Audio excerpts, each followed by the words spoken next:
Bien,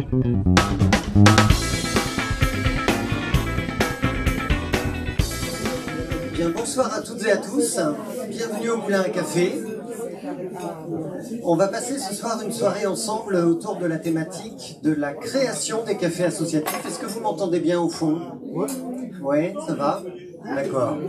Eh bien, on est ravis de vous accueillir au Moulin à Café, en tous les cas,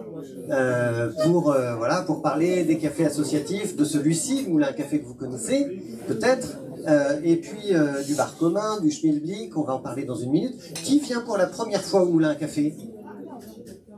Eh bien, bienvenue à vous quatre. Vous êtes 4 personnes, 5, donc 6. Ok, génial. On est évidemment très content de vous faire découvrir le Moulin à Café. Et puis, qui a dans la salle envie de créer un café associatif? Personne, d'accord. Si, il y en a quand même au moins 2 qui sont au premier rang. C'est normal, c'est les élèves les plus sages, ils sont au premier rang, hein, donc voilà, c'est normal. En tous les cas, nous, ça nous fait plaisir de vous recevoir ce soir sur cette thématique-là, parce que on l'a lancé en 2015, ce cycle de création des cafés associatifs. Il a été interrompu à plusieurs reprises, il a évidemment été interrompu pendant le Covid, et là on est content de reprendre cette activité-là pour partager avec vous nos expériences. Alors, c'est vrai que pendant la pandémie, on a vu énormément de commerces fermés, énormément de lieux de convivialité qui étaient fermés. Et nous, ce qu'on se dit, c'est que des lieux comme les cafés associatifs, ça permet tout simplement de se retrouver entre voisins, de partager des moments ensemble, de créer peut-être des projets entre voisins du quartier. Et en fait, ça n'a pas de prix. Donc en fait, on voit que les cafés associatifs, qui sont un peu des moutons à 5 pattes dans l'univers des cafés, dans l'univers économique aussi, en fait, ils ont une vraie fonction sociale dans nos quartiers. Donc c'est ça qu'on a envie de partager avec vous, parce que y a probablement des gens parmi vous qui se disent oui, moi aussi, j'ai envie de créer un café. Vous savez qu'il y a plus d'un tiers des Français qui a déjà imaginé qu'un jour, il pourrait peut-être créer son café.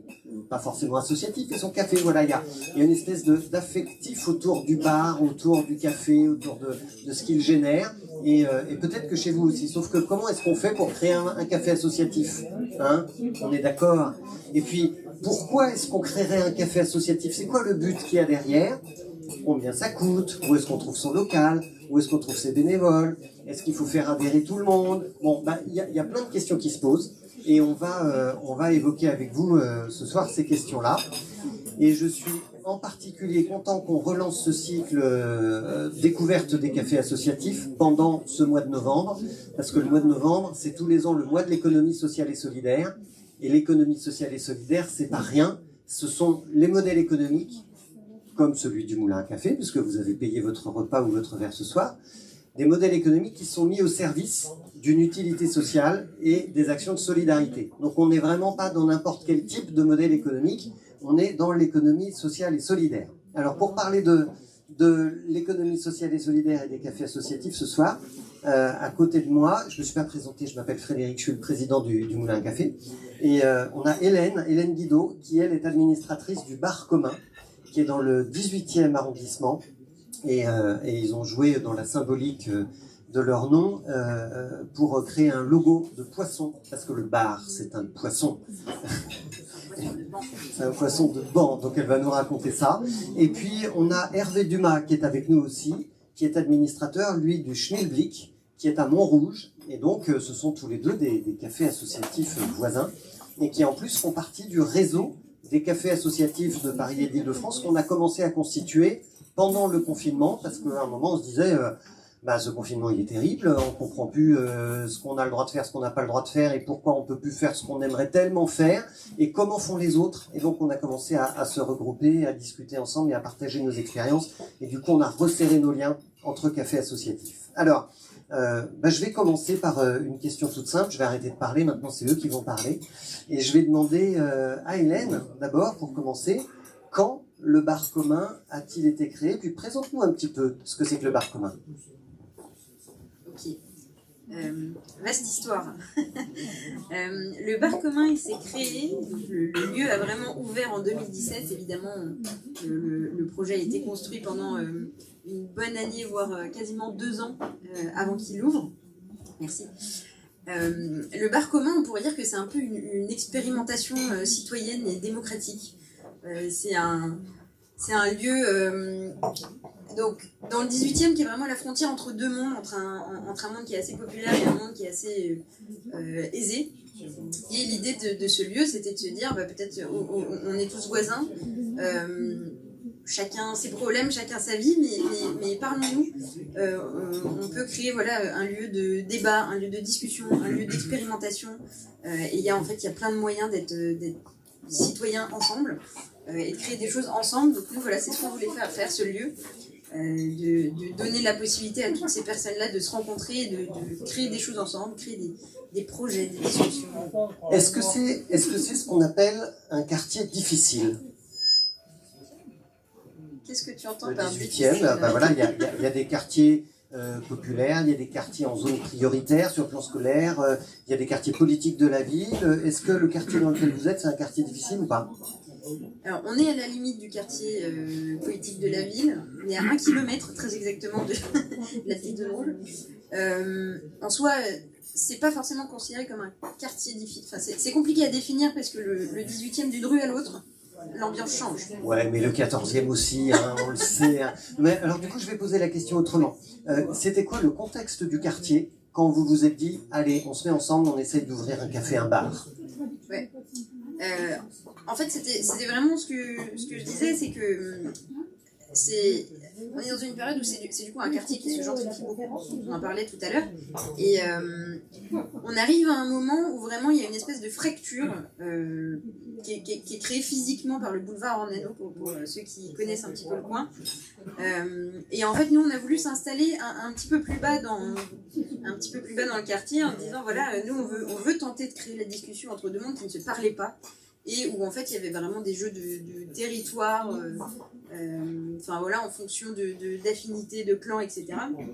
Et donc nous on est arrivé là en disant on va construire les choses avec les gens du quartier et se dire aujourd'hui dans cet endroit-là, il n'y a pas de vie, il n'y a pas de lieu de vie, il n'y a pas de vie de quartier. Parce que tout le monde a déserté, les associations n'avaient pas déserté mais pas loin. Et là ça commence à revenir. On a vu qu'en fait, en se mettant aussi pas très loin d'autres initiatives, par exemple comme la Louve, qui sont un peu dans le même état d'esprit. La Louve qui est une coopérative. Vous connaissez la Louve? Supermarché coopératif. Supermarché coopératif, tout à fait. Et en fait, de voir qu'on avait ces deux initiatives à côté et qu'on rassemblait donc aussi des personnes qui avaient les mêmes engagements, ça permettait de relancer un peu une dynamique dans ce plan du quartier. Merci Hélène. Alors, il y a la Louve dans le 18e, et puis bientôt, il y a déjà COP14 à la porte d'Orléans dans le 14e qui va déménager pour s'agrandir.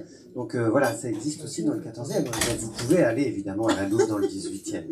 Hervé, même question en fait. Hervé Dumas pour le Schmilblick à Montrouge. Quand est-ce que le Schmilblick est né? Quel drôle de nom, le Schmilblick. Il faut nous raconter l'histoire du nom, parce que ça aussi c'est quelque chose, trouver le nom du café qu'on crée. Parfois on s'arrache les cheveux. Et puis quel était le contexte quand vous l'avez créé, le contexte de votre quartier ou de votre ville à Montrouge? Oui. Alors l'histoire du nom, elle est un peu, elle est postérieure à la création du café. Quand l'association s'est créée, elle s'appelait l'association pour un café culturel et solidaire à Montrouge. Le contexte, c'était à la fois la ville Montrouge, c'est pas loin, vous connaissez sans doute, c'est une ville relativement aisée, sans difficultés sociales majeures, mais avec quand même des situations ici ou là pas faciles, et notamment d'isolement, de fragilité, et c'est vrai que il y a pas grand chose, au moment de la création du Schmilblick, donc de l'association en 2015, il y avait pas grand chose d'original ou d'un peu alternatif sur Montrouge. Pour autant, c'est un projet qui s'est créé, je dirais, un peu sur une occasion émergente qui n'était pas du tout prévue, et qui était en fait la fermeture d'un café-restaurant qui était très bien placé à Montrouge, en face de la piscine, près du marché, etc. Un vrai café, licence 4, comme il y en a partout, et dont le bail était mis aux enchères suite à une liquidation judiciaire. C'est en ça d'ailleurs que le public est une expérience un peu particulière par rapport à d'autres cafés. Et à ce moment-là, donc, face à cette occasion, il y a un tout petit groupe de gens qui, de mémoire, je crois, enfin, je ne voudrais pas dire de bêtises, faisaient des choses ensemble à l'Anisgram, à Arcueil, se sont dit, bah tiens, et qui étaient montrougiens, si on rachetait le bail commercial de ce café, et si on pouvait créer un lieu, beaucoup connaissaient le Moulin à Café un café, donc un peu sur ce sommet-là, ce serait super parce qu'à Montrouge, vraiment, ça manque. Donc ça a démarré comme ça, un peu sur une occasion qui n'était pas du tout prévue. Donc il n'y avait pas forcément une préparation importante. C'était en quelle année? C'était à l'hiver 2015. La fermeture était de l'ancien bar-restaurant, c'était à l'hiver 2015. L'association s'est créée, je pense, vers le mois de mars, et les enchères étaient prévues au mois d'août. Donc en fait, si vous voulez, les choses ont été très vite. Alors, évidemment, un bail commercial, ça s'achète pas à 1000 ou 2000 euros. Hein. C'était une histoire de plusieurs centaines de milliers d'euros. Combien? Donc 200 000 et quelques. Voilà. Donc effectivement, il se trouve que dans le groupe de départ, il y avait un monsieur extrêmement militant, qui croit pur et dur à la solidarité, qui, pour des raisons où je n'entrerai pas dans les détails, c'est Éloi Diaz, qui est notre président d'honneur depuis, était prêt effectivement à mettre toute son épargne de travail. Ça c'est une énorme question. Au Comment service on fait pour de ce trouver projet. l'argent? Alors, vous avez une chance incroyable. Voilà, là c'était effectivement quelque chose qui est probablement pas forcément reproductible partout, c'est évident. Mais voilà, donc ils ont monté le dossier et effectivement ils ont obtenu le bail. À l'époque, l'association c'était encore une vingtaine de membres et le projet était loin d'être mûr. Et en fait, ce qui s'est passé, c'est que quand on a récupéré ce café, on s'est aperçu qu'il était en très très mauvais état et qu'il fallait refaire pratiquement tout. Et entre l'obtention du bail à l'été et l'ouverture du café au printemps 2016, il y a eu 9 mois, ça ne s'invente pas, de chantier solidaire qui a permis de refaire l'électricité, la peinture, les ménagers, machin, etc. Et qui a été un moment en fait de maturation extrêmement important, qui a permis de nous faire connaître. Donc ce café était ouvert, mais il n'y avait pas de clients, les gens passaient de voir, on affichait, etc. Et ça a permis pendant 9 mois de s'apercevoir que il y avait une curiosité, il y avait une écoute, il y avait même une envie de participer.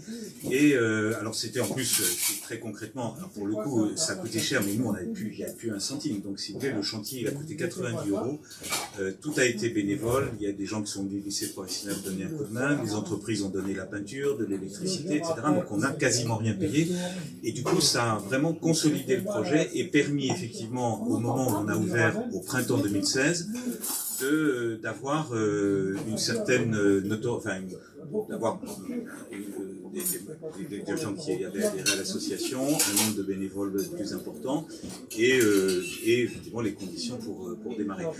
Le Schmilblick, ça a été un an plus tard, mais je vais peut-être Non, vas-y, finis sur le nom du Schmilblick. Alors, pourquoi le nom du Schmilblick? Donc après un an de fonctionnement, au moment du premier anniversaire, on restait café culturel et solidaire de Montrouge, ça disait bien solidaire, mais c'est pas quand même pas très sexy. Donc effectivement, on a invité les clients et les adhérents à proposer des noms et à voter pour un nom, qu'ils préféraient. Donc il y a eu des tas de choses. Voilà, certaines étaient très sympas. Et au final, c'est le Schmilblick qui est sorti pour des raisons très simples, c'est que Montrouge est la ville d'adoption. Il n'y est pas né, mais il y a vécu très longtemps, de Coluche. Voilà, qui est une figure quand même importante de Montrouge. Et voilà, il y avait à la fois l'envie effectivement de ressortir ce mot. Alors, je suis pas sûr que c'était dans l'idée de départ, mais vous savez sans doute que le Schmilblick, c'est pas Coluche en fait, c'était Pierre Dac dans les années 50. Et le sketch de Pierre Dac, c'était, voilà, il décrivait le Schmilblick avec des mots complètement surréalistes. C'était en fait un espèce d'objet non identifié, voilà, sur lequel chacun pouvait mettre et projeter ce qu'il voulait. Et en fait, je crois que ça dit bien son nom. Le Schmilblick, le café associatif et culturel de Montrouge, c'est un peu ça, un truc qui s'invente, voilà, au fil des ans maintenant, donc ça fait un peu plus de 6 ans. Et qui évolue au fil des bénévoles qui viennent y mettre un truc et qui disparaissent. Voilà, comme beaucoup de cafés associatifs, effectivement, qui évoluent en fonction des gens qui l'animent. Alors, il y a des points communs entre ce que vous dites tous les deux avec l'histoire du Moulin à Café au démarrage aussi, et en particulier particulier, je rebondis sur le bénévolat, tu dis le chantier il a coûté 90 €. Alors nous au Moulin à Café, en fait, l'association a ouvert, enfin le café a ouvert le 13 janvier 2006, vous voyez, je m'en souviens encore comme si c'était hier. Il n'y a qu'une seule chose qui n'a pas changé depuis lors, je pense, c'est le carrelage au sol. Et en fait, on a démarré avec rien. Il y avait des placards ici, il y avait juste un robinet de chambre d'étudiants au fond. Et puis, et pourquoi il y avait un robinet de chambre d'étudiants, enfin un évier de chambre d'étudiants? Parce que ce terrain-là, auparavant, n'existait pas. Et il y avait un terrain en friche. Et une société d'économie mixte de la ville de Paris a dit, bon bah ici, on va faire une résidence étudiante. Donc au-dessus, vous avez des logements étudiants.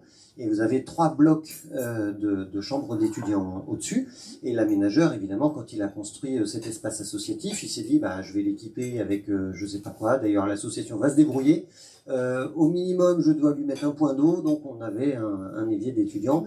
Et nous, on s'est dit, bah, on apporte 2 tréteaux, un plan de travail, on met une cafetière filtre dessus et on dit, le café associatif est ouvert. Donc, on a démarré comme ça, il n'y avait rien d'autre ici. Et puis, on a dit aux gens, du quartier, faites-en votre café. Apportez-nous ce dont on peut avoir besoin pour faire fonctionner un café, donc de la vaisselle, apportez-nous des tables et des chaises. Donc ces tables-là, par exemple, elles ont toutes été offertes par quelqu'un qui gérait une base de loisirs en Île-de-France et qui renouvelait son matériel. 15 ans après, les tables, elles sont toujours là. Et puis, vous voyez, ce piano, par exemple, il nous est prêté ad vitam aeternam, je pense, par un facteur de piano du quartier. Et donc en fait ici il y a beaucoup d'objets qui ont été apportés par des gens du quartier et qui se retrouvent un petit peu ici quand ils viennent, ils disent ah bah oui, hein, c'est un petit bout de moi-même. Et donc ce café associatif, bah oui, il appartient aux gens du quartier en fait. Et ce que je n'ai pas dit dans l'historique du Moulin à Café qui compte beaucoup aussi, c'est comment l'idée a germé.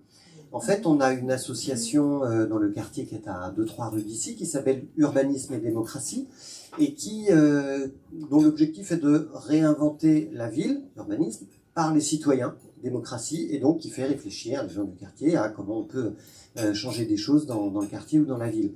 Et un jour, ils ont eu cette idée de créer un café associatif, ils ont mis en place un groupe de travail, et ce groupe de travail, il faisait des réunions dans le quartier, dans des cafés tout au début, et puis après dans la salle associative municipale qui est à côté. Et un jour, je suis allé à une des toutes premières réunions, puis j'ai jamais quitté le groupe en fait. Et c'est comme ça qu'est né ce projet de café associatif, à l'initiative d'une autre association du quartier. Puis nous, on a pris notre indépendance vis-à-vis d'eux, parce que c'est la vie des associations qui marche comme ça. Et bien sûr, on les voit toujours, parce qu'ils viennent, il y a pas mal de relations croisées entre les deux associations. Voilà un petit peu l'histoire du démarrage du Moulin à Café, jusqu'au jour où Bertrand Delanoë, maire de Paris à l'époque, est venu inaugurer la ZAC Didot. Donc ici, ce pâté de maison, c'était une zone d'aménagement concerté, donc il y a eu énormément de travaux pendant très longtemps, plus de 10 ans.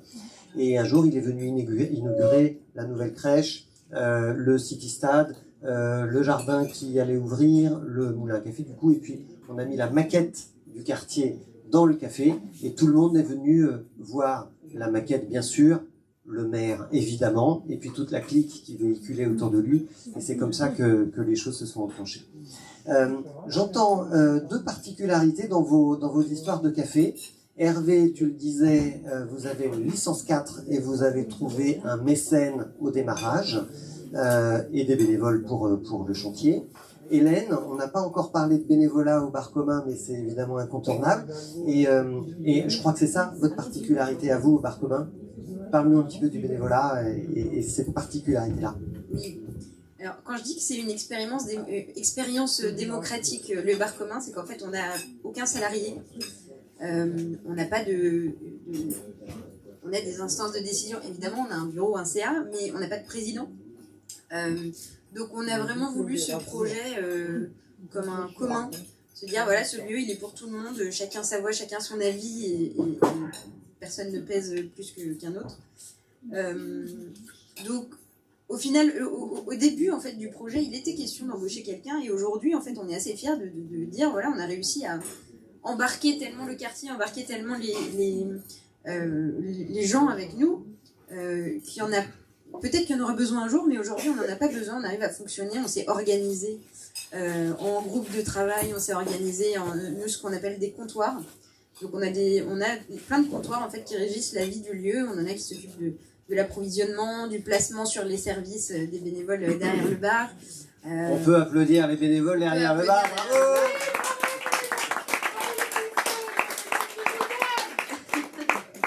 Donc il a fallu quand même... Et on a aussi Félix qui est salarié. On peut l'applaudir aussi parce que la cuisine c'est lui.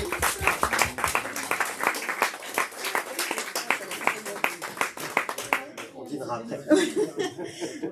Donc il a fallu faire quelques ajustements pour permettre ça.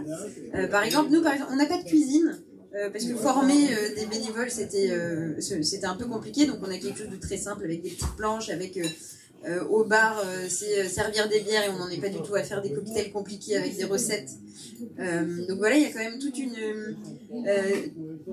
J'allais parler de process, c'est un grand mot pour le bar commun. Comme je vous ai dit, c'est une expérience démocratique où chacun a sa voix avec les bons côtés et les désavantages.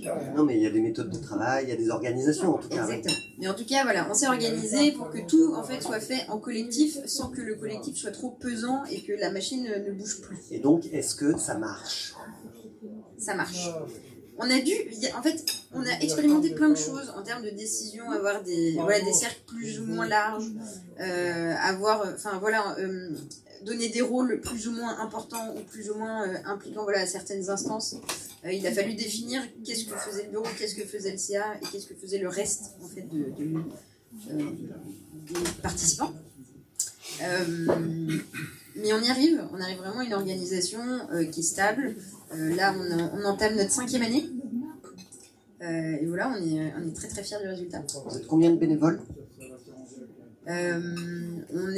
Si on regarde la base de données, on est 4000. Il y a toujours deux façons de chiffrer. Il y a les inscrits et il y a ceux qui viennent. Voilà. Alors, il y a combien de bénévoles inscrits? Il y a combien de bénévoles actifs? Notre base de données, il y a à peu près 4000 personnes, mais ces 4000 personnes, elles peuvent être venues juste une fois faire un service et pas jamais revenues. Il y en a qui reviennent vraiment tout le temps. On peut dire, je pense qu'on a à peu près une base de 400 personnes qui vraiment tournent souvent pour faire les services. Ça paraît beaucoup, mais quand on se rend compte qu'en fait, on va dire qu'il y a peut-être 5-6 créneaux par jour à remplir avec au moins 2 à 3 personnes, en fait ça va vite. Et après, quand on resserre, donc on a mis en place des rôles. À chaque service, on a un référent qui connaît bien le bar et un barista qui connaît peut-être un peu moins. Des référents, on en a je pense, soit une soixantaine. Et après, voilà, dans les instances, on est 26. Et là, après le Covid, beaucoup d'associations ont énormément de mal à retrouver leurs bénévoles. Chez vous aussi? Ou chez vous tout va bien? Allez, parlons franc. Parlons franc. Non, c'est compliqué. Le retour est particulièrement en fait dans les lieux dans les bars et les restaurants. C'est compliqué de faire revenir les bénévoles. On voit que ça va mieux. Ça a été très très compliqué en septembre. On a dû fermer beaucoup de créneaux parce qu'on n'avait pas assez de gens derrière le bar.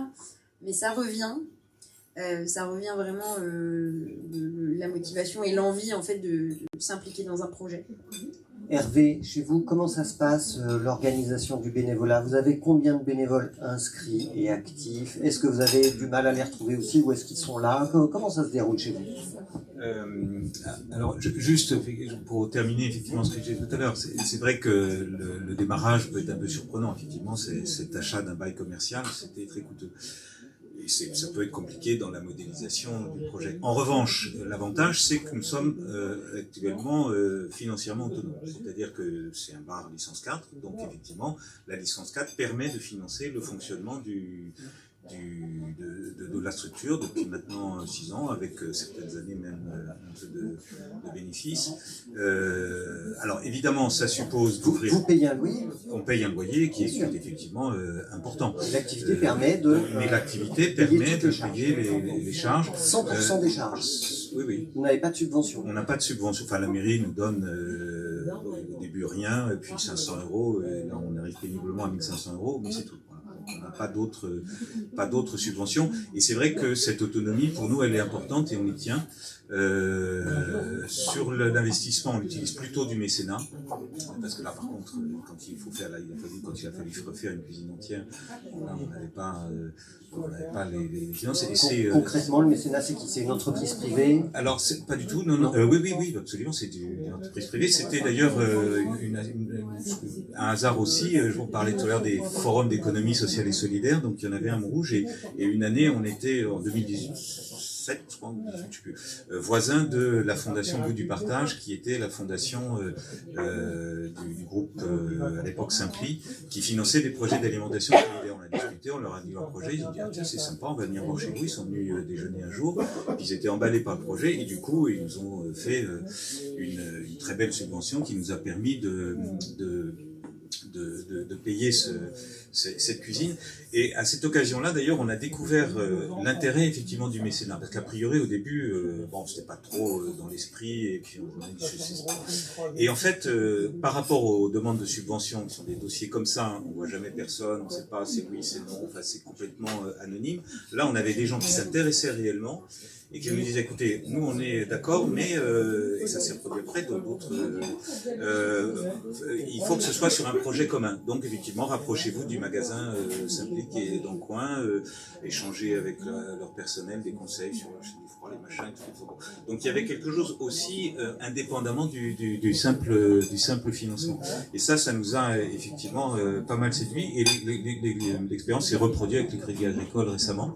On sollicitait déjà depuis un moment qu'il n'y avait rien. Et puis ils sont venus vers nous il n'y a pas tellement longtemps, enfin il y a un peu juste avant la pandémie.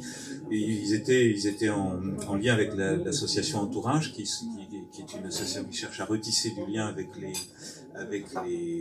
personnes sans domicile. Et ils nous ont dit, on cherche un lieu pour organiser des repas entre nos salariés et puis Entourage. Est-ce que vous êtes d'accord? Oui, ok. Et là, du coup, pareil. Et c'est vrai que les gens de Crédit Agricole sont venus manger, ils ont vraiment pris le temps de faire connaissance. Et ça, c'était tout ça, une assez belle découverte.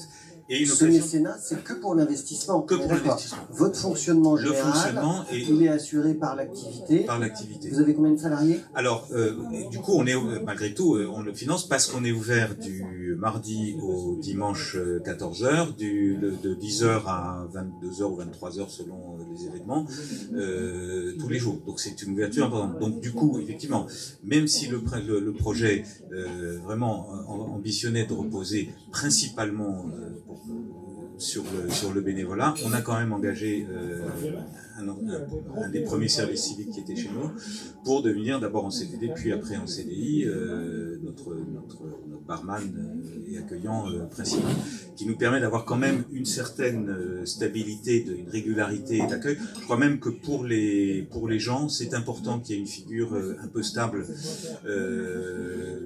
parce qu'on a pas ça, enfin, je crois une vraie mixité sociale qui est pas forcément d'ailleurs toujours si simple à gérer que ça, et je crois qu'une figure un peu permanente c'est important. Après autour c'est effectivement du bénévolat, de services civiques en général, on a vraiment pour 3 services civiques, donc pas toujours facile à recruter, mais voilà. Et sinon, alors pour répondre à la question j'ai un peu digressé, mais on est à peu près, on va avoir à peu près une base de 80 bénévoles. Alors ils sont pas tous à un niveau d'investissement équivalent, mais la cuisine par exemple est entièrement bénévole, une quinzaine de bénévoles, pour le bagne entre 20 et 30, pour l'administration 10-15, la communication 7-8, et puis il y a tous les animateurs d'activités, d'ateliers, etc. Donc, alors c'est vrai qu'on parle de ça parce que les ressources humaines, en fait, c'est essentiel dans un café associatif. S'il n'y a personne pour le faire tourner, il ne tourne pas. Donc il faut bien ouvrir, il faut quelqu'un derrière le bar.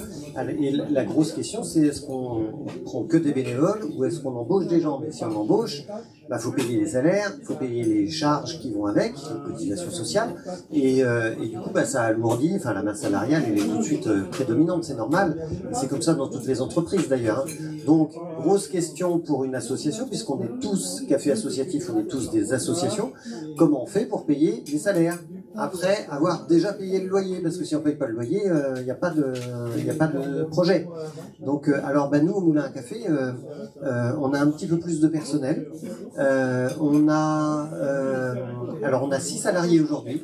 On a une responsable, 3 cuisiniers, Ça fait 4, il faut que je compte sur mes doigts, parce que sinon je vais pas y arriver. Une femme de ménage et une personne qui est au service, donc ça fait 6. Et puis, alors, tout le monde n'est pas à plein temps. Hein. Il y a des contrats à 20 heures, il y a des contrats à 28 heures, il y a des contrats à 35 heures. Donc je vous dis juste le nombre de personnes qui sont là. Au niveau du bénévolat, Ronald me reprendra si je me trompe, mais on a de mémoire 120 bénévoles inscrits et une quarantaine de bénévoles actifs, hein, qui tournent, effectivement, là aussi, avec un planning.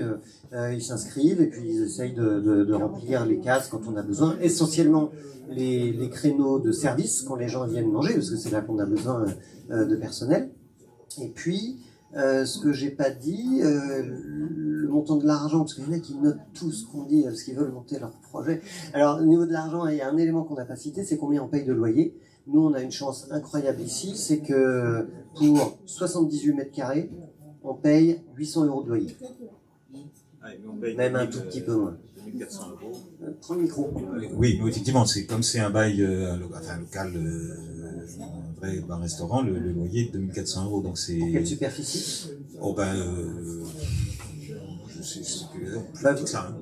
Il y a 2 salles chez vous, mais c'est plus petit qu'ici, oui. Vous devez avoir entre 60 et 70 mètres répartis en 2 salles. Pour les assurances, la capacité globale d'accueil, c'est 49 personnes. Hélène, chez vous, c'est quelle superficie? Quel est le montant du loyer? Comment vous faites pour le payer? Je ne me souviens plus du montant du loyer. Voilà. Pas grave. Au niveau de la superficie, nous, je pense qu'on est à peu près dans les mêmes tailles qu'ici. On est un petit peu en dessous des 100 mètres carrés. C'est ça, c'est à peu près. Ici, 78. Voilà. Comment on fait pour le payer? Déjà, comme tu disais, on n'a pas de salariés, donc on a déjà des charges très très basses. Et ensuite, c'est uniquement les ventes de nos boissons et de nos petites planches. On fait pas de privatisation, on n'a aucune subvention, on a vraiment, ça a été délibéré, ça a été un choix d'être complètement neutre, complètement autonome par rapport aux subventions, et sachant que, encore une fois, on n'est que des bénévoles, il n'y a pas une personne pour suivre les dossiers. Il faut savoir quand même que les dossiers de subvention, souvent c'est assez gros déjà à construire, et ensuite il faut avoir des reportings réguliers sur ce qu'on fait avec l'argent, etc. Donc il faut mine de rien quelqu'un pour suivre ces dossiers-là, et on ne s'en sentait pas aussi la capacité. Donc voilà, nous c'est uniquement les ventes, et tout le reste en fait est gratuit, tout le reste est offert. Le but c'est vraiment que les ventes vraiment servent uniquement à couvrir les charges et à avoir le surplus qui permet de faire des travaux d'une année sur l'autre, et que ça permette simplement notre vocation sociale, qui est de, j'anticipe peut-être tes questions d'après, qui est notre vocation sociale de faire des événements qui créent de la mixité, de faire créer des débats, faire des concerts, faire des animations autour de plein de sujets d'économie sociale et solidaire. Donc voilà, c'est plus un moyen pour arriver à nos fins. On va en parler, oui. Votre budget annuel, il est de combien? Votre budget annuel, demandez Hervé, au bar commun. Il est sur le fichier où il y a Elle se souvient le loyer. plus du montant du loyer, alors elle se souvient plus du montant du budget annuel. Chez vous, le budget annuel, il est de combien, Hervé? Cette année, on était autour de 100 000. Cette année, on tente à 120 000, mais on reste effectivement relativement petit. La structure, de toute façon, même en taille, mais surtout, l'expérience du Covid nous montre que aussi la capacité de rayonnement tient effectivement parce qu'on est très local, petite taille, avec relativement peu de charges, et on n'ambitionne absolument pas de grossir, parce que c'est small is beautiful, comme on disait dans mon temps. Alors je vais vous donner aussi les chiffres du budget du Moulin à Café. Alors moi j'ai une façon de présenter qui est un petit peu différente. Pour faire tourner le Moulin à Café, en fait, il faut 300 000 € sur l'année. Et dans les 300 000 €, il y a différentes façons d'aller chercher la création de valeur. Et le bénévolat, nous, on le valorise financièrement dans notre budget annuel. Et on dit que le bénévolat représente, en nombre d'heures multiplié par le taux du SMIC horaire, ça représente 100 000 €. Donc on a un tiers de notre budget annuel qui est assuré grâce à nos bénévoles. Et donc, vous voyez à quel point, on fait applaudir les bénévoles, mais vous voyez à quel point le bénévolat, il est indispensable ici et dans les autres cafés associatifs et dans toutes les associations en réalité. Sur les 200 000 € qui restent, bah, c'est facile. Il y a les 3/4, donc 150 000 euros qui proviennent des ventes de boissons et de repas. Et il y a 50 000 euros qui proviennent de subventions, qu'elles soient des subventions de l'État sur les emplois aidés, parce qu'on a 2 emplois aidés aujourd'hui sur 6 salariés, ou que ce soit des subventions de la mairie. Et je remercie Elliot de Faramond d'être présent avec nous ce soir, puisqu'il est adjoint à la maire du 14e. Il prendra un peu la parole tout à l'heure, je pense. Et puis, alors surtout, on a notre plus gros subventionneur, c'est la Caisse d'allocation familiale, qui considère qu'un espace comme celui-ci, dans lequel les générations se mélangent, se croisent, permettent de représenter une forme de vie de famille pour les gens qui n'en ont plus et qui créent des interactions entre les générations. Ils appellent ça un espace de vie sociale. Et la CAF, la Caisse d'allocation familiale, finance les espaces de vie sociale. Donc nous, on touche de mémoire 25 000 euros de la CAF chaque année.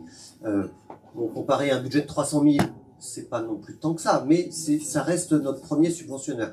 Et vous voyez qu'en fait, c'est à force d'agréger plein de bouts de financement qu'on arrive finalement à faire fonctionner le moulin à café. Je sens qu'Hélène a retrouvé son budget annuel. J'ai l'info. On est à 120 000 euros l'année. 120 000 euros. Alors, dernière chose, parce que là quand même on parle d'argent, on parle de modèle économique, parce que je vous ai dit c'est l'économie sociale et solidaire, mais l'économie sociale et solidaire c'est de l'économie mise au service des relations sociales et de la solidarité. Donc ça sert à quoi ce qu'on fait finalement? Je vous ai dit, quand on a créé le Moulin à Café, ce qu'on voulait c'était permettre aux gens du quartier de se rencontrer, et on s'est dit il y a 2 façons de leur permettre de se rencontrer, il y a les repas. Parce que autour d'une table, il y a de la convivialité qui se crée, et puis on peut se rencontrer, on peut manger avec quelqu'un qu'on connaît pas, on peut se découvrir. Et puis il y a toutes les activités culturelles qui passent au travers d'ateliers, les après-midi, les matins aussi parfois, et puis qui passent aussi par des soirées, en général plus festives. Ce soir, il y a une super fête. Non, c'est pas tout à fait une fête ce soir. Un café débat, c'est un peu différent, mais on fait régulièrement des soirées-concerts.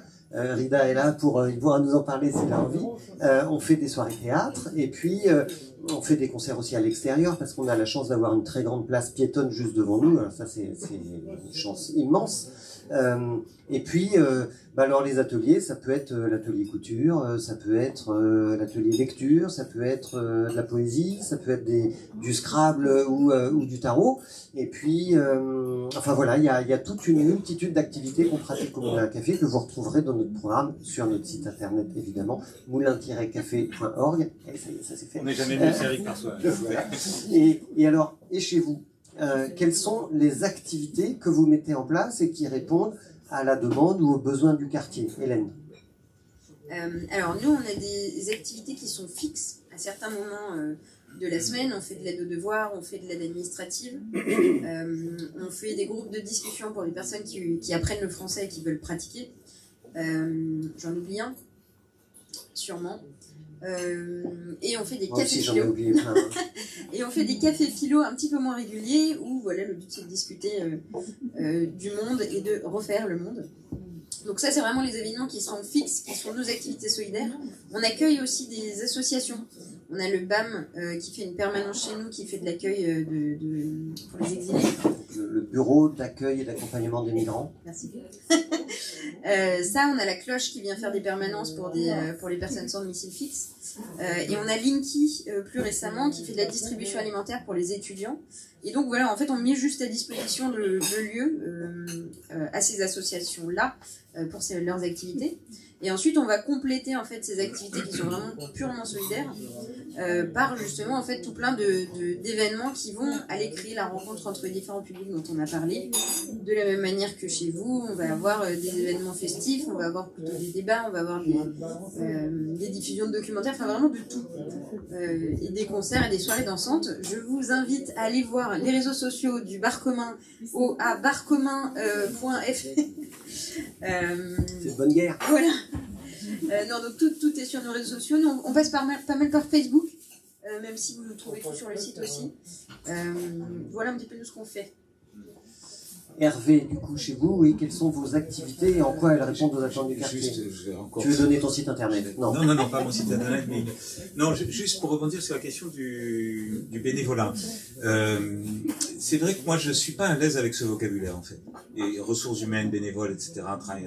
Parce que ça donne un peu l'idée que les bénévoles sont un moyen de fonctionnement des associations ou de ces cafés. Alors que, pour moi, les bénévoles ne sont pas un moyen, c'est la fin même, c'est l'objet même du projet associatif. Et je pense que alors j'appelle là s'il y a des gens qui sont intéressés par le travail sur les mots, mais si on pouvait trouver des nouveaux mots pour ce que c'est que quelqu'un qui vient effectivement co-construire un café associatif, moi ça me paraîtrait effectivement très important, parce que là je trouve qu'on est encore dans l'ancien monde, dans le monde dans le monde marchand, et voilà, c'est pas complètement c'est. Bon, je ferme la parenthèse. Mais merci pour cet avis, c'est important. Le mot volontaire.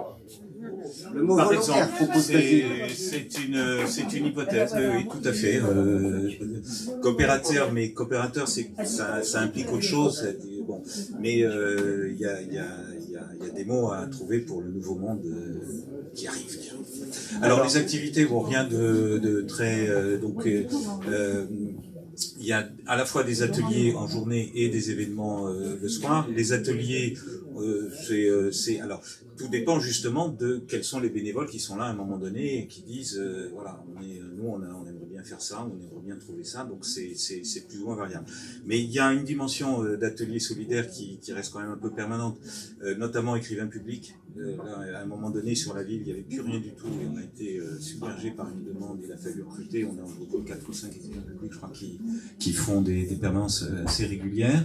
Le soutien scolaire qui se développe aussi bien, et je pense que ça c'est aussi un effet de la pandémie. Et puis juste une question sur le soutien scolaire. Ouais. Il y a toujours besoin de soutien scolaire. Tu dis qu'il se développe. C'est la demande qui se développe ou c'est les bénévoles qui proposent d'assurer du soutien scolaire? Alors, c'est sans doute un peu les deux. Parce que nous, on a du mal à trouver des bénévoles pour faire du soutien scolaire. Nous, on est passé avant, on avait une bénévole en main, maintenant on en a 3, plus quelqu'un qui se propose en français. Donc, quand il y a un peu de monde, il y a de la place pour plus de jeunes. Et puis, des ateliers, alors à un moment donné, c'était des ateliers de français langues étrangères. Aujourd'hui, juste des rencontres, effectivement, avec les migrants. Sans parler des rencontres avec l'association Entourage. Donc, alors après, il y a des ateliers qui sont très variables, qui sont dans une dimension plus ludique, de la couture, du tricot, de la relaxation, de la guitare. Encore une fois, c'est variable selon les moments. Et puis le soir, c'est les événements festifs. Moi, je pense que comme chez vous, effectivement, ça va du karaoké au concert participatif, au concert donné par des artistes, pas par des. Alors, je précise quand même que chez nous, je crois que c'est pas tout à fait pareil. Donc, le café est ouvert à tout le monde et pas seulement évidemment aux adhérents. Et toutes les activités sont, mais comme chez vous, je pense chez vous aussi, entrée libre et gratuite, qu'on soit adhérent ou pas. Donc on ne rémunère personne pour venir, donc on cherche essentiellement sur de l'offre locale. Musiciens, café philo, on a un bel écran de cinéma, donc on fait des projections documentaires, donc demain je vous invite effectivement, vendredi, on a un film africain sur... Pour les musiciens, par exemple, nous on les rémunère au chapeau, vous faites ça aussi, en bar commun aussi. Voilà, parfois des événements un peu plus qui dépassent un peu le local. Cette année, on a accueilli le festival de Mashup Cinéma. Je ne sais pas si vous connaissez le Mashup Cinéma, c'est du cinéma de détournement de films et de remontage de façon un peu subversive. Voilà. Donc, est-ce qu'Hervé, tu dirais que ce que vous faites, c'est de l'économie sociale et solidaire? Oui, bien sûr. Oui. Tu sais l'argumenter ou tu penses que ça y est, on a déjà développé tous les arguments? Alors non, je pense que si l'économie sociale et solidaire, c'est à la fois un objet qui vise d'abord l'utilité sociale, je pense qu'on y est. Si c'est une manière de gérer, de penser effectivement le rapport à l'activité, je pense qu'il y a cette préoccupation, cette réflexion, même si on a nous des statuts un petit peu plus traditionnels que vous. Mais il reste néanmoins assez... pas rentrer dans les détails. Et puis pas de, D'accord. voilà, pas de bénéfice. Je pense qu'on est quand même un autre type de modèle. Hélène, est-ce que tu veux ajouter un mot sur le caractère d'économie sociale et solidaire de ce que vous faites au bar commun, mais en fait de ce qu'on fait tous, mais je sais que tu navigues professionnellement dans l'économie sociale et solidaire aussi, comme moi d'ailleurs, donc tu veux dire un mot?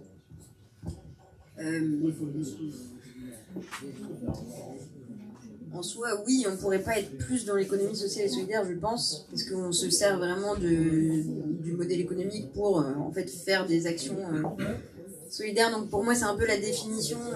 C'est la définition. Évidemment, on respecte tous les piliers de stricto sensu de la loi sur l'économie sociale et solidaire. On a une gouvernance qui est partagée, on a un ancrage territorial, etc.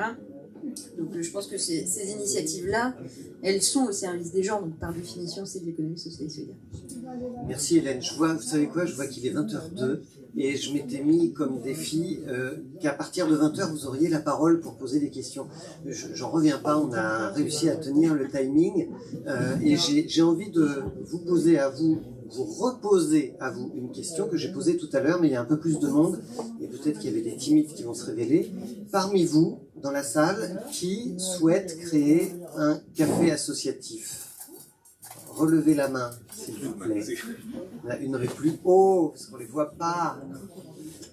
Donc là, on a une personne, deux personnes. Est-ce que vous pouvez me dire à quel endroit d'abord? Non, justement, je ne suis pas là. Ah, vous n'en êtes pas là, donc vous ne savez pas où. Non. D'accord. Votre question est très large. Oui. Alors, qui a envie? J'ai envie. Je ne vais pas faire ça toute seule. D'accord. Ma question, c'est est-ce qu'il y a des réseaux où on pourrait effectivement rencontrer des personnes qui ont ces recherches-là? Alors, je répète, parce qu'en fait, j'ai oublié de vous le dire, mais la soirée est filmée. Alors ça, en fait, c'est nous qui sommes filmés. Donc, il n'y a pas de problème d'image pour vous. Donc, la caméra, elle est juste devant. Et donc, on ne vous entend pas. Donc, je vais répéter. Vous dites que ma question est trop large. Non, elle n'est pas trop large. Elle est large, d'accord. Et qu'en fait, vous avez envie de créer un café associatif, mais vous ne pouvez pas le faire toute seule, donc vous demandez s'il existe des réseaux. Alors déjà, il y a le Moulin à Café qui vous permet effectivement de rencontrer des gens, c'est déjà une façon de faire réseau déjà. Et puis, bah oui, Hélène, je pense que tu peux en parler. C'est mon travail, c'est pour ça. Donc oui, j'accompagne en fait des entrepreneurs qui ont des projets à impact. Donc ça m'arrive d'accompagner en fait des promotions de gens qui ont des projets. Moi, ce que je t'invite à faire, c'est aller voir. Il y a un groupe Facebook qui s'appelle Tiers-lieux Île-de-France, qui regroupe en fait tous les lieux un peu de On n'a pas entendu le mot. Tiers-lieux Île-de-France. Tiers-lieu, vous savez, le lieu entre le bureau et la maison, les tiers-lieux. C'est porté par un collectif qui s'appelle A+, c'est mieux, qui a une initiative très belle aussi qui s'appelle Autour des communs. Si jamais vous voulez de l'inspiration, si vous voulez vous renseigner un peu sur tous les lieux d'expérimentation autour des communs, je vous invite à aller voir ça. Ils ont fait à vélo le tour de France des lieux justement qui essayent plein de choses. Donc je vous invite à aller voir. Et en fait, simplement... nous, par exemple, au bar commun, je pense que vraiment toutes les semaines, on a des gens qui viennent ou qui nous contactent en disant « je veux monter un lieu, comment je fais ?» ou enfin voilà, par où je commence, etc. Donc je pense qu'en fait, il faut aller dans les lieux qui vous intéressent, parler avec les gens qui l'ont monté, et en fait, au fur et à mesure, c'est comme ça que vous rencontrerez, je pense, des gens qui seraient intéressés. Et après, selon si vous avez une ville de prédilection, un quartier de prédilection, allez aux consultations citoyennes, allez aux événements justement autour des lieux, et au bout d'un moment, vous allez retrouver les mêmes têtes et vous dire « bon, bah, qui es-tu » Alors, vous avez aussi dans vos villes une municipalité et des adjoints en charge de la vie associative ou de l'économie sociale et solidaire. Donc, Elliot, ça va venir. Mais alors, il y a ça. À Paris, parce que je ne sais pas ce qui se passe dans d'autres villes, vous avez aussi la maison qui s'appelle Les Canaux, qui se trouve à Stalingrad, et qui se surnomme la maison des économies innovantes et solidaires. et donc qui est un lieu ressource pour tous les projets d'économie sociale et solidaire, et circulaire d'ailleurs. Donc vous pouvez déjà aller voir leur site internet, vous allez voir qu'ils ont des temps des ateliers de rencontres, j'allais dire des temps de formation. C'est pas tout à fait des formations, mais ça y ressemble quand même pas mal quand on sait pas par où démarrer. Et puis il y a la Chambre régionale de l'économie sociale et solidaire, ce qu'on appelle la CRES, qui organise elle aussi des temps de rencontre entre les porteurs de projets pour les aider à se former, à monter en compétences, à tirer les bonnes ficelles en fait pour arriver à mettre en place des projets. Donc voilà, il y a plusieurs portes d'entrée. Et vous avez évidemment votre maison des associations, parce qu'il y en a dans quasiment toutes les villes. C'est aussi une porte d'entrée privilégiée, je pense, à laquelle vous pouvez aller frapper. Voilà, Hervé, je ne sais pas si tu veux ajouter quelque chose. Non, d'accord. Mini point quand même, on a des personnes à la région Île-de-France qui sont très très engagées dans les dynamiques de lieux d'engagement. Et en fait, c'est très dynamique, donc il ne faut pas hésiter à aller voir. Il y a un site qui a été monté par la région, mais le nom m'échappe. Voilà, il y a beaucoup de choses qui sont faites, il y a beaucoup d'événements qui sont faits aussi pour les personnes qui veulent monter des lieux. Donc n'hésitez pas à aller fouiller un peu sur Internet. C'est vrai que plus pour monter des tiers-lieux que des cafés associatifs qui pourtant sont des tiers-lieux avant même qu'on ait déployé cette terminologie-là, mais parce qu'en fait le gouvernement a mis en place une ligne budgétaire pour financer l'émergence de nouveaux tiers-lieux. Et donc voilà aussi pourquoi ça monte dans le débat public, dans la presse, il y a les financements et donc il y a des choses qu'on peut faire. Chez vous, c'est à quel endroit le café associatif que vous voudriez créer ? On ne sait pas encore. Vous ne savez pas encore. Ah, vous êtes deux, nous, on est fontenaisiennes. Fontenay-sous-Bois ? Oui, à côté de Vincennes. Oui. D'accord. Donc voilà, Montreuil, Vincennes. Montreuil, Vincennes, Et d'accord. puis quelle forme ça pourrait prendre? On n'est pas fixé sur l'idée du café associatif, mais on se demande quelle forme pourrait prendre. Quelle forme pourrait prendre? On était parti en fait d'ateliers et on voulait faire graviter plusieurs choses autour. Donc, mais on n'était pas parti forcément de la base café, on était parti de la base atelier. Et à un moment, vous vous dites comment je vais financer mes ateliers. Tiens, et si on faisait un café à côté? D'accord. Très bien. Est-ce que vous avez, vous ou d'autres personnes dans la salle, des questions à nous poser, à poser à nos intervenants? On peut avoir les adresses du bar commun. Alors, les adresses. Le Schmilblick, c'est 94 avenue Henri Ginoux. C'est en face de la piscine. Pas très difficile à trouver. Voilà, à Montrouge. Hélène, le bar commun. On est 135 rue des Poissonniers. On est entre Marcat des Poissonniers, Saint-Plon. Donc dans le 18e. Dans le 18e. Et nous, alors je le dis pour la caméra, des fois que quelqu'un le voit à la caméra, même si vous êtes là ce soir, le Moulin à Café, c'est 9 places de la Garenne, dans le 14e arrondissement, au métro Pernetti. Voilà. Alors, c'est quoi votre prénom?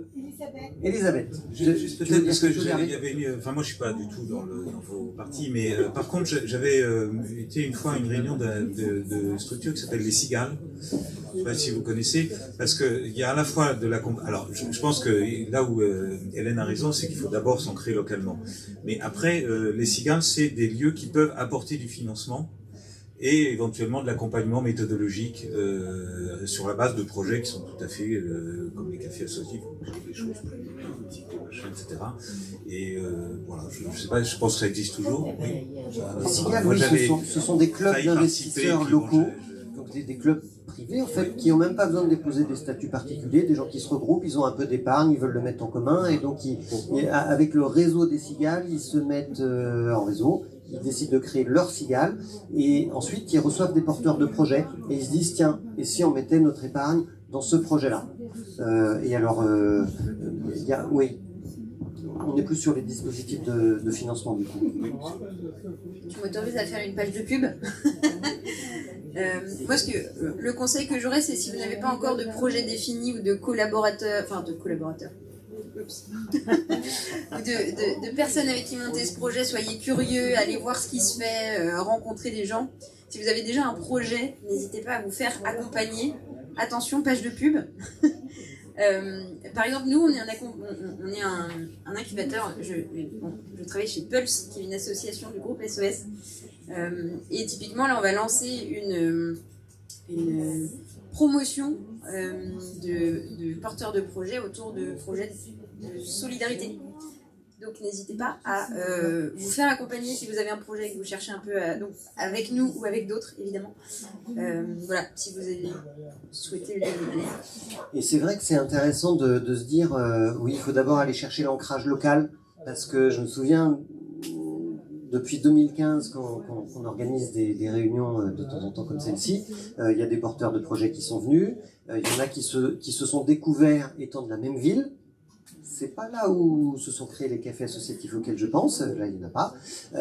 Par contre, il y en a que j'ai revus plus tard en disant, enfin je les ai revus, et puis ils me disent, mais tu sais, en fait, je suis venu il y a 4 ans rouler un café sur une soirée comme celle-ci, et en fait, ça y est, on vient d'ouvrir.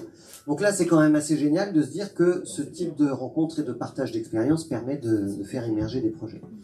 Alors, je voudrais donner le micro à Elliot de Faramond, parce qu'il est adjoint à la maire du 14e, en charge de la vie associative. Et tu pourras décliner peut-être tout ton intitulé s'il est plus long que ça. Et Elliot, en fait, il n'est pas venu par hasard. Parce que dans le 14e, il y a le Moulin à Café qui existe comme café associatif. Il y en a un deuxième depuis quelques mois qui se trouve à la porte de Vanves qui s'appelle le Paradol, et que vous pouvez aller voir aussi. Et en fait, il en manque un, au moins un. Moi, j'ai toujours considéré qu'on pouvait en mettre au moins 3 ou 4 dans chaque arrondissement. Et non, c'est toi qui vas dire, c'est toi qui vas raconter. Et tu vas nous dire où et pourquoi tu as besoin de le partager. Et pour être visible à la caméra, tu vas t'asseoir à ma chaise. Ah ouais, carrément. Bonsoir à toutes et tous. Merci beaucoup Frédéric d'avoir organisé cette soirée, à vous d'avoir pu présenter l'organisation des cafés associatifs. Je pense que vous l'avez répété, vous l'avez dit longuement aussi, que voilà, c'est une aventure avant tout humaine, c'est créer du commun là où il y en a peut-être pas, et ou renforcer les liens. Et dans le 14e, c'est vrai qu'il y a le Moulin à Café, il y a le Paradol à la porte de Vanves, et on a un peu un coin vers la porte d'Orléans où on a l'impression quand même, l'ensemble de l'équipe municipale, où on se dit qu'il manque un lieu de vie quand même, voilà, qui permette de recréer une petite dynamique. Et donc je lance un appel ce soir aussi à ceux qui ont des projets, des volontés, voilà, de monter un café associatif. Et ben nous on adorerait qu'il y ait un café associatif qui puisse prendre vie sur l'avenue de la Porte de Montrouge. Voilà, on a même un local qui est fléché pour ça. Ouais, hein, grosse annonce. Et puis voilà, donc on serait très heureux s'il y a des velléités solidaires de créer du lien qui ont envie de s'embarquer avec nous là-dedans. On serait ravis, en plus d'accompagner aussi les porteurs et les porteuses de ce projet-là. Voilà, ça nous ferait très plaisir, et puis de créer un petit peu, de redynamiser tout ce coin-là, et puis avec plein de projets qui vont arriver, la COP 14 qui sera dans le coin aussi. Enfin voilà, ça va être assez dynamique, je pense, et donc une fois n'est pas coutume, c'est pas on compte sur vous, mais voilà, on veut faire tous ensemble, et donc c'est pour ça que je lance cet appel ce soir. Voilà, merci beaucoup. Alors, du coup, moi, ça m'amène 3 questions. Ce local, il fait quelle superficie? Quel va être le montant du loyer? Et l'échéance dans le temps, c'est quoi pour la mairie du 14e? Alors, pour le loyer, c'est là aussi où j'ai pas réalisé mes fiches. C'est inconnu. Le local fait 35 mètres carrés. 35 mètres carrés, il est ouvert sur un petit passage, donc on peut mettre des petites tables dehors. Ça c'est intéressant. On essaie de redynamiser aussi avec d'autres commerces à côté, donc pour aussi ramener beaucoup de passages sur cette partie-là de l'avenue, et la disponibilité. Là, on est ouvert, si c'est un projet qui a besoin de maturer encore, ben on peut vous accompagner pour vous aider à avancer et le finaliser. Et puis, si c'est un projet qui est déjà pas mal en réflexion et qui est proche d'aboutir et que le local est une des conditions qui nous permet d'aboutir, et ben ça peut être assez rapide. Voilà. Donc là, on se fixe pas. On a vraiment envie que ce soit un café associatif. Donc on retient un petit peu ce local. On l'a fléché pour ça. Après, on n'a pas d'impératif en termes de limite de temps. Le loyer, Le loyer, il a dit qu'il ne sait pas ici. On viendrait vers vous, on fera une annonce. Est-ce que vous avez des questions encore quelques questions à poser à l'un ou l'une de nos intervenants? Il n'y a pas de conflit économique entre des gens qui, à côté, par exemple, tiennent un café, qui doivent payer leurs salariés, etc., et des activités bénévoles, j'utilise le mot. Il n'y a pas de conflit de concurrence, en quelque sorte. C'est pas le même service. Nous, ce qu'on a remarqué, c'est qu'en fait, surtout dans ce domaine d'activité, il y a besoin de la concurrence parce que c'est ça qui va attirer la clientèle. Et le fait est que, en effet, les différents lieux, on n'apporte pas la même chose, on n'attire pas les mêmes personnes et pas au même moment de la journée. Donc, au final, ça se complète souvent assez bien. Enfin, nous, c'est ce qu'on remarque dans notre quartier. Et ce qu'on remarque aussi, c'est qu'en fait, plus il y a d'animations, de commerces, et même de bars différents, de cafés différents, de restos différents, et en fait, plus il y aura de gens pour venir boire un verre, et donc on s'apporte mutuellement plus qu'on se concurrence. Alors, je suis entièrement d'accord. Nous, le public, il y a 4 bars-restaurants les uns à côté des autres. Et alors, je pense qu'effectivement, déjà, c'est pas le même, il n'y a pas le même service, c'est pas le même public. C'est assez différent. Donc, je pense que ça ne dérange pas. Et puis bon, ça suppose aussi de créer des liens. C'est-à-dire qu'on se connaît, on se parle, on s'échange, on se dépanne des fois quand il nous manque des trucs. Il faut prendre le temps de faire connaissance, mais non, il n'y a aucun problème. Je confirme aussi, chez nous, c'était effectivement une de nos toutes premières craintes quand on a ouvert. Et en fait, on a fait la tournée des bars et des cafés les plus proches. Et en fait, il n'y en a qu'un qui nous a dit « Ah oui, vous allez nous faire la concurrence, ça ne nous plaît pas ». Tous les autres ont dit « Mais non, mais il y a de la place pour tout le monde ». Donc on s'est dit que il y a toujours des gens pas sympathiques. Et puis les autres, ils étaient bien. Puis on s'est installé. Puis en fait, ça nous est sorti de la tête. Mais non, il n'y a pas de difficulté. Même, on va même, pareil, on va parfois se renseigner chez les cafés du coin en leur disant mais c'est quoi votre marque de la vaisselle, le nôtre il est tombé en panne, enfin bon, comment vous faites pour votre procédure de caisse, oui, on apprend des cafés en fait. Et ils nous disent aussi souvent, de toute façon chez vous, c'est pas le même public que le nôtre. Et c'est vrai qu'il y a des cafés qui sont plus, où il y a la fête tous les soirs, là il y a un café, il y a du foot très régulièrement, enfin voilà, ici on fait pas ce type d'activité là, donc ça donne aussi une physionomie différente au public de chacun. Une autre question dans la salle? Entre votre idée de départ, chacun, et finalement l'identité de votre café aujourd'hui, je voulais savoir la marge qu'il y avait eu. Quelle marge entre le projet de départ et le café d'aujourd'hui? Votre idée naissante. Je vais laisser Hervé raconter d'abord en premier. Pas tant d'écart que ça. En tout cas, à la création de l'association de départ, mais en tout cas au moment où on a ouvert, après c'est moi dont je parlais tout à l'heure de maturation, le projet était un peu clarifié et c'est quand même resté toujours une boussole. Les statuts, on a toujours veillé à essayer de ne pas trop s'éloigner de la vocation solidaire par exemple.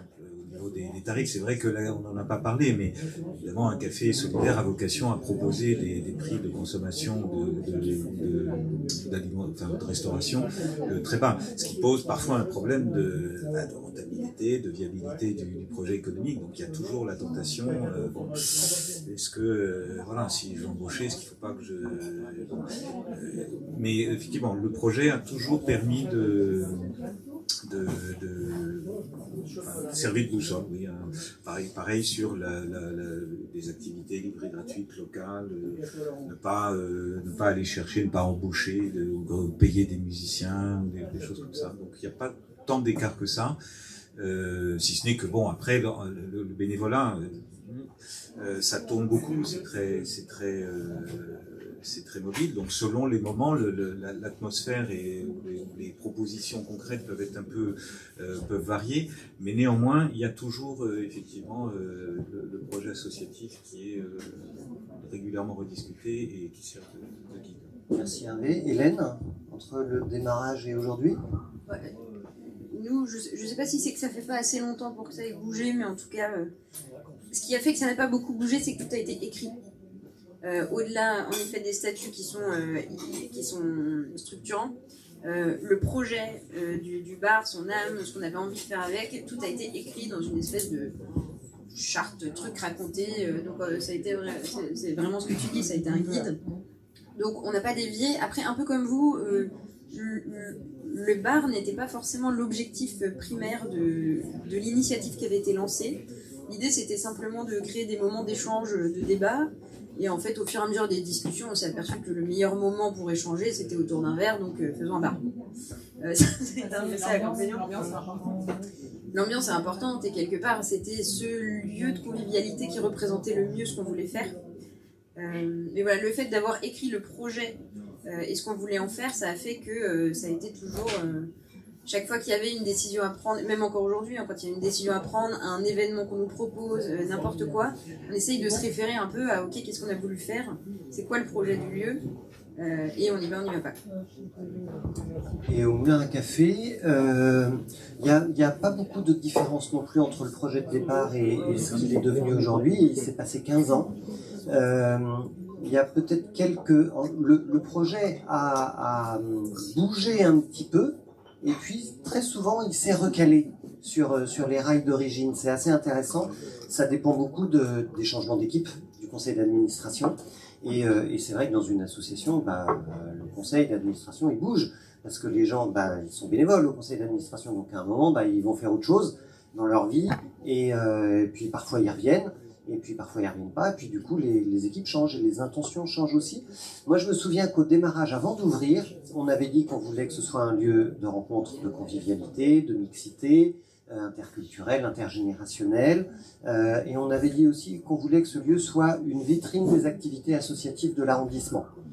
Là peut-être qu'on a été un peu ambitieux, parce que l'arrondissement est grand, il y a plus de 400-500 associations dans le 14e. Et puis, alors c'est vrai qu'on a une grande vitrine, hein, mais de là à présenter ce que font toutes les autres associations, d'abord c'est un peu le boulot de la maison des associations, la maison de la vie associative et citoyenne.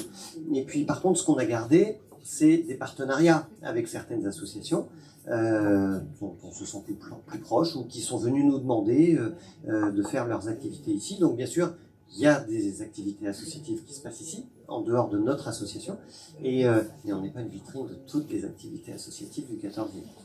Voilà. Une dernière question? Non? Plus de questions? Juste combien de temps le projet a mis pour émerger?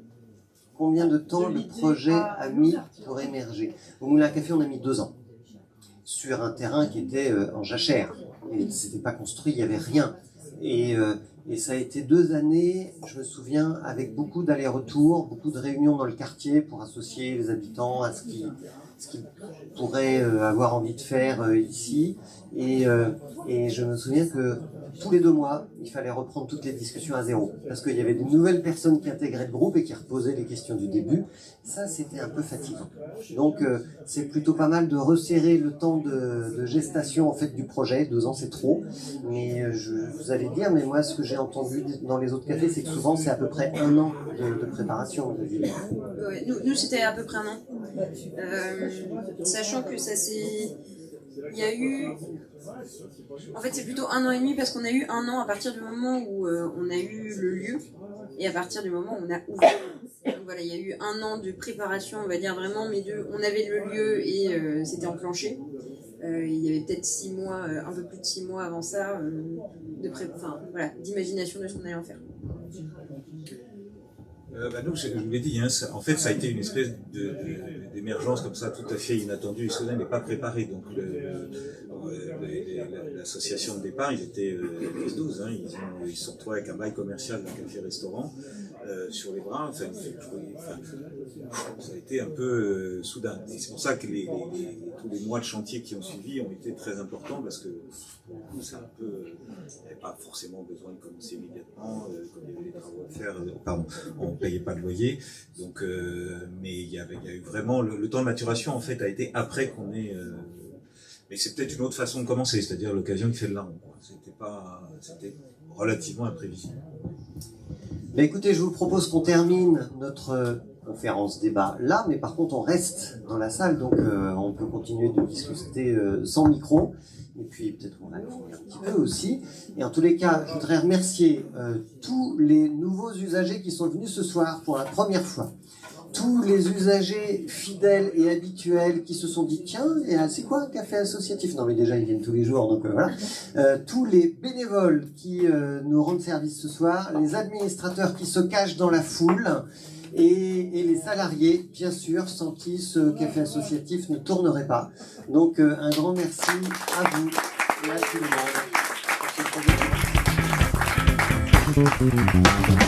projet.